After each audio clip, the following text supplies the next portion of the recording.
सर्वसामान्यांची फसवणूक झाल्याचं आपण अनेकदा ऐकतो, पण नागपूरमध्ये एका भामट्यानं खाकी वर्दीच्या खिशातच हात घातला. धक्कादायक बाब म्हणजे फसवणूक करणारा दुसरा तिसरा कोणी नसून पोलीसच आहे.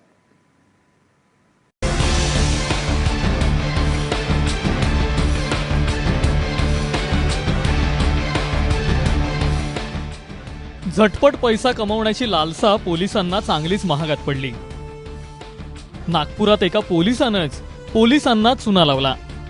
25% व्याजाचा आमिष दाखवून पोलीस कर्मचारी बबलू बागडेनं सर्वसामान्यांसह पोलिसांनाही गंडा घातला.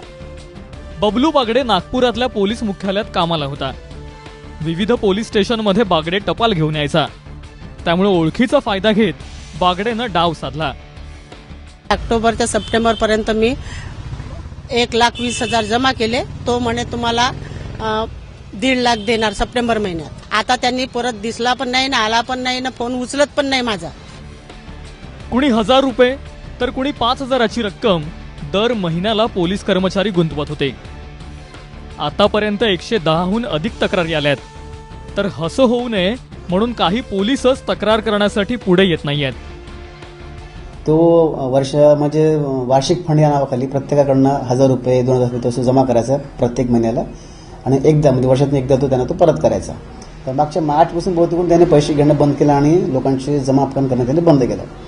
मग कर्मचाऱ्यांनी त्याला वारंवार तक्रार लागा, म्हणजे पैसे परत करा, आमचे पैसे परत करा, पण त्यांना काही रिस्पॉन्स मिळत नव्हता. आणखी आता आम्हाला असं माहीत पडलं की माझ्याच पोलीस स्टेशनला जवळ 20-25 कर्मचारी आहेत. मानकापूरला पण 10-12 कर्मचारी आहेत. सूत्रांच्या माहितीनुसार महिनाभरातल्या तपासात फसवणुकीचा आकडा 57 लाखांच्या घरात आहे. मात्र फसवणुकीच्या या प्रकरणात कोट्यवधींची हेराफेरी झाली आहे. त्यामुळे पोलिसांवरच स्वतःच्या फसवणुकीची तक्रार देण्याची वेळ आली आहे.